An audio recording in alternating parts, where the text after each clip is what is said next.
డబ్బు, అనారోగ్యం, ఉద్యోగం, వ్యాపారం, అప్పులతో బాధపడుతున్నారా? మీకోసమే launch your future program. First ఈ 5 days లో ఏం చెప్తారు? విజువలైజేషన్ 5 days 5 hours ఏంటి సరిపోతాయా? నేను నిజంగా ఒక డౌట్ తో జాయిన్ అయ్యాను నేను. బట్ ఈ 5 days అయిన తర్వాత నాకు ఒక వేమన పద్యం గుర్తుకొస్తుంది. అది ఏంటంటే గంగగోవు పాలు గరిటేదైనను చాలు, కడవనైన నేతను కడవ పాలు. సో ఎందుకంటే ఈ రోజు ఇన్ఫర్మేషన్ కి ఏం కొదవలేదు. విజయవాడ ఎలాగైతే వరదలో మునిగిపోయిందో ప్రపంచం అంతా ఇన్ఫర్మేషన్ తో ఉంది. ఇందులో చాలా మటుకు నెగిటివ్ ఇది. సో ఇలాంటి పరిస్థితుల్లో ఒక అథెంటిక్ గా ఒక ప్రూవ్డ్ టెక్నిక్ మీలాంటి వాళ్ళ ద్వారా రావడం అనేది మాకు చాలా అదృష్టం sir. Thank you very much. అందులో తెలుగులో, ఇంగ్లీష్ లో ఉన్నారు కానీ తెలుగులో మాత్రం ఇంత క్వాలిటీ అండ్ క్వాంటిటీ ఇలా ఈ విధంగా రావడం చాలా అదృష్టం మా తెలుగు ప్రాక్టీషనర్స్ అవ్వచ్చు, సాధకులు అవ్వచ్చు. Hello Ram sir. Hi Naraj. Program అయితే అద్భుతంగా జరిగినట్టుంది. దానికి మంచి ఫీడ్బ్యాక్ కూడా వచ్చింది. అవునా, చాలా బాగా జరుగుతుంది. అట్లే September 14th కూడా చాలా మంది ఎన్రోల్ చేసుకోవడానికి కూడా రెడీగా ఉన్నారు. అవునవును, ఎందుకంటే ప్రాక్టీస్ చాలా మందికి అవసరం నారాజ్. Good happening sir. అంటే ఒక అలవాటు మనకు మనమే డెవలప్ చేసుకున్నప్పుడు ఇంకోరు ఎవరైనా డెవలప్ చేసే సహాయం అందిస్తే ఎవరైనా ఆ సహాయం తీసుకోవడానికి రెడీగా ఉంటారు. అంతే కదా. చాలా మంది మనకి ఫీడ్బ్యాక్ ఇస్తూ ఉండేటప్పుడు కొంతమందిలో నేను అబ్జర్వ్ చేశాను, గ్రాటిట్యూడ్ అని నారాజు మాట్లాడదాం. మనం ప్రతిసారి మనం ఏదైనా వెరైటీగా చేద్దామని అనుకుంటాం. సరే, నాకు వెరైటీగా అవకాశం లేదు, నువ్వేమో చాలా టైట్గా ఉన్నావు, సరే అట్లీస్ట్ కాఫీ తాగుతా అన్నది మాట్లాడదాం. టేబుల్ మీద నీకే కాఫీ తెప్పించి పెట్టాను. అయితే నువ్వు చేయలేదు, డ్యూటీ మైండెడ్ కదా, అసలు వస్తూనే వెంటనే క్వశ్చన్ స్టార్ట్ చేసావు. Let's have coffee.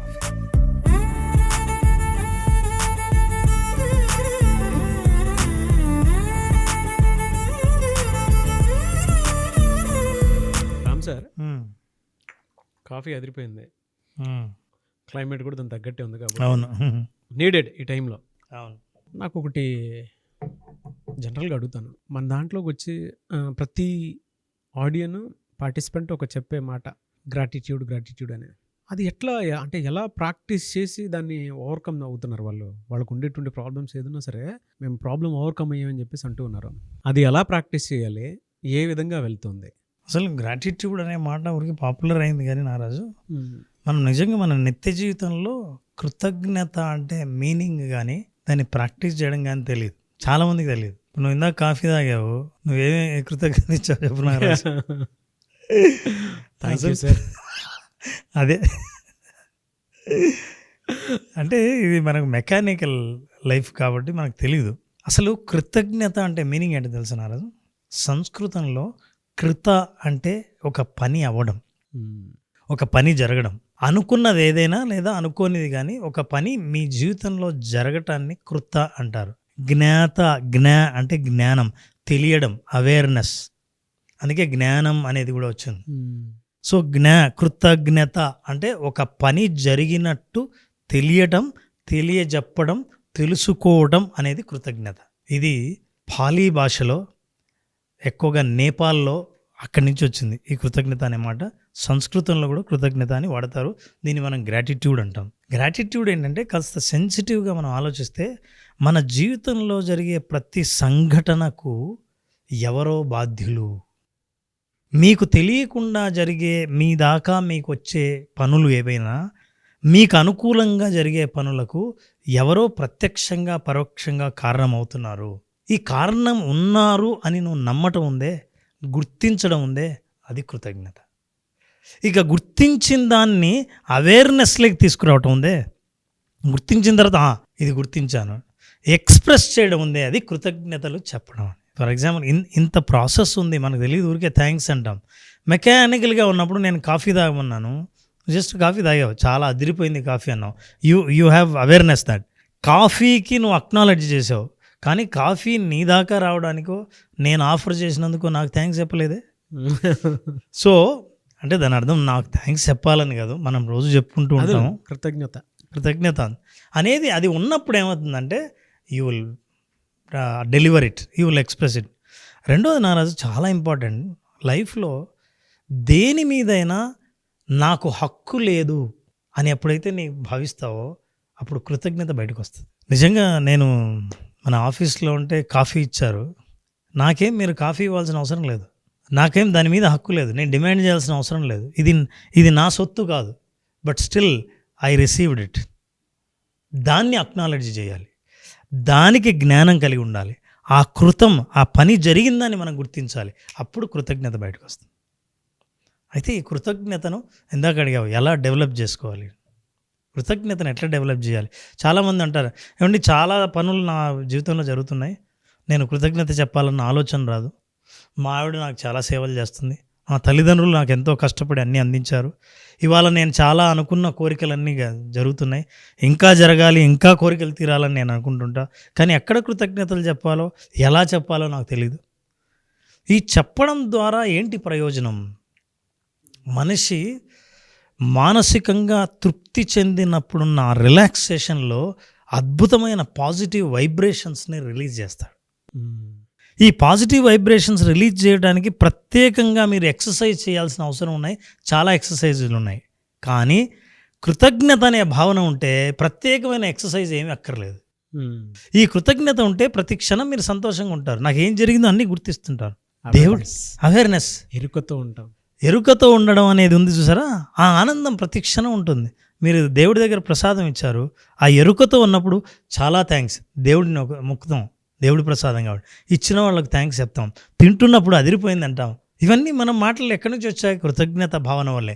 అసలు ఇది ఏది లేనివాడు ఎట్లా ఉంటాడంటే, మీరు చేతికి ఇస్తే అయిపోయి చేసి ఖాళీ కప్పు ఎక్కడ పెట్టాలా అని చూస్తాడు అంతే. కానీ కృతజ్ఞత ఉన్న వ్యక్తి భావిస్తాడు, ఫీల్ అవుతాడు, ఎమోషన్ గురవుతాడు, మంచి వైబ్రేషన్ జనరేట్ చేస్తాడు, తర్వాత గుర్తిస్తాడు.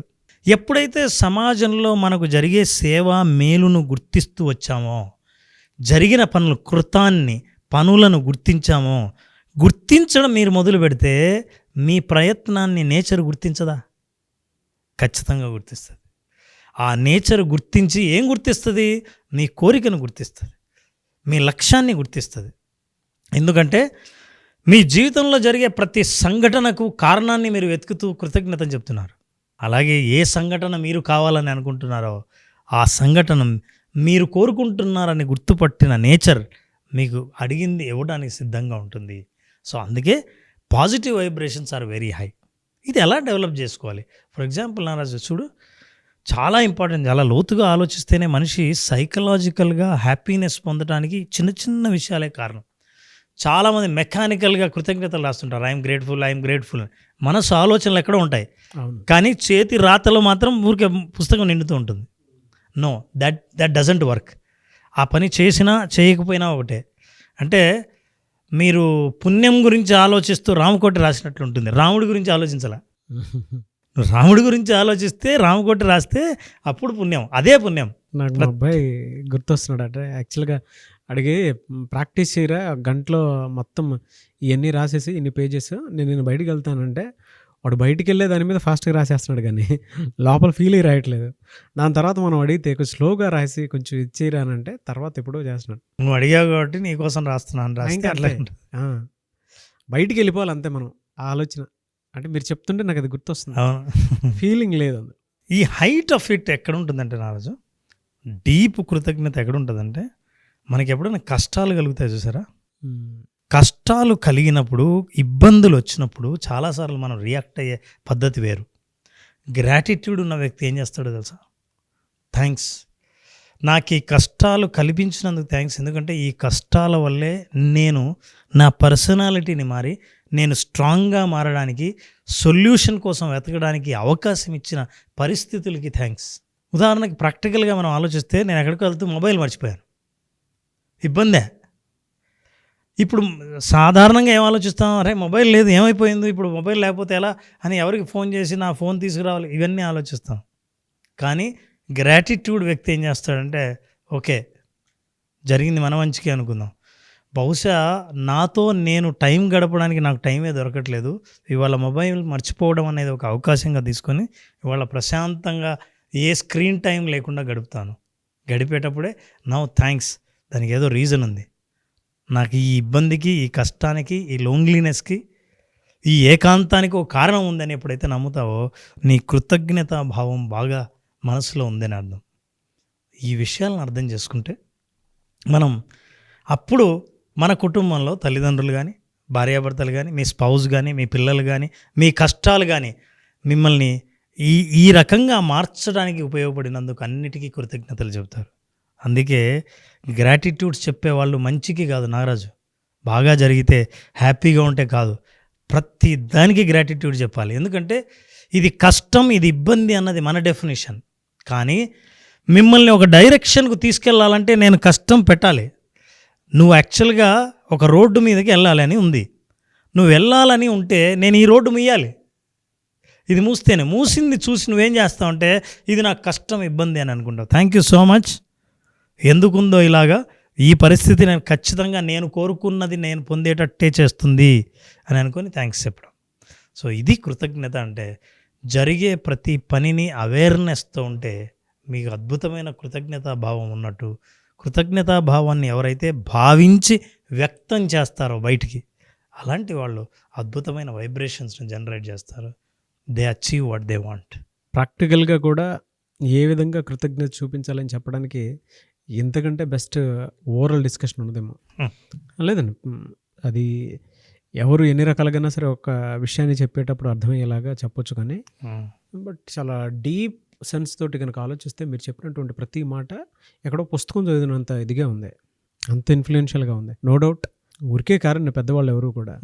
థ్యాంక్ యూ అండి, thank you so much Ram sir. Thank you Naraj, thank you. మళ్ళీ క్లాస్ ఎప్పుడైనా అవకాశం ఉంటుంది, ఎందుకంటే విజువలైజేషన్ అది ఎక్స్పీరియన్స్ చేయడానికి మీరు పెట్టింది కంప్లీట్ ప్రాక్టీస్. అవును, ఒక జీవితాన్ని అర్థం చేసుకోవడానికి, కెరీర్లో సక్సెస్ అవ్వడానికి, దాంతోపాటు చాలామందికి మనీకి సంబంధించినటువంటి బ్లాక్స్ కొన్ని ఉంటాయి. సో ఆలోచన ఎలా క్రియేట్ చేసుకుని ముందుకెళ్ళాలి అనేటువంటి దానికి, కొంతమందికేమో జాబ్కి సంబంధించినటువంటి వాటిలో ఎంత త్వరగా క్విక్ చాలామంది గ్రాప్ చేసుకోవాలని ఉంటుంది, క్రాక్ చేయాలని ఉంటుంది. అవును, దానికోసమైనా సరే సో విజువలైజేషన్ ప్రాక్టీస్ అనేది మళ్ళీ ఎప్పుడు అవకాశం ఉంటుంది. నారాజ్, విజువలైజేషన్ ప్రాక్టీస్కి చాలా మంచి స్పందన వస్తుంది. ఎందుకంటే నేరుగా ఎదురుగా వాళ్ళ చేత ప్రాక్టీస్ చేయించే అవకాశం నాకు కూడా వచ్చింది. ఇది సెప్టెంబర్ 14వ తేదీన బ్యాచ్ స్టార్ట్ చేస్తున్నాం. September 14th. అట్లాగే ఈ ఎపిసోడ్లో స్పెషల్ ఏంటంటే 18th నాడు పున్నమి. ఆ పున్నమి రోజు స్పెషల్గా యోగ నిద్ర సెషన్ ఉంటుంది. పున్నమి రోజు రాత్రి యోగ నిద్ర సెషన్లో పాల్గొన్న వాళ్ళకి ఏవైనా సరే మానసిక రుగ్మతలు కానీ, నిద్రలేమి సమస్యలు కానీ ఉన్నవాళ్లే కాకుండా ఏవైతే మెంటల్ బ్లాక్స్ ఉంటాయో, ఆందోళనలు ఉంటాయో, భయాలు ఉంటాయో, నిర్ణయాలు తీసుకోలేకుండా ఆగిపోయిన బ్లాక్స్ ఏవైతే ఉంటాయో వాటన్నిటిని రిలీజ్ చేసే యోగ నిద్ర 18th ఉంటుంది. 14th రిజిస్టర్ చేసుకున్న వాళ్ళకి మాత్రమే ఈ అవకాశం. 14th బ్యాచ్ స్టార్ట్ అవుతుంది, సెప్టెంబర్ 14th. యోగ నిద్ర కోసం చాలామంది ఎక్స్పెక్ట్ చేసేటువంటి వాళ్ళు ఉన్నారు. స్పెషల్ అకేషన్ డే రోజు పెడుతున్నారు. సో ఇది స్పెషల్ క్లాస్ అని చెప్పేసి చెప్పాలి. అవును, ఈ మంత్కి special class visualization practice September 14th నుంచి ఉంటుంది. కాబట్టి ఆసక్తి కలిగిన వారు స్పెషల్ క్లాస్లో కనుక మీరు ఎన్రోల్ చేసుకోవాలి అనుకున్నటువంటి వాళ్ళు స్క్రీన్ మీద మీకు కాంటాక్ట్ నెంబర్ కనిపిస్తుంది, దాన్ని మీరు కాల్ ఆర్ మెసేజ్ వాట్సాప్ చేసి వెంటనే ఎన్రోల్ చేసుకోండి. Anyways thank you, great experience and thank you so much Ram sir. Thank you Naraj, thank you.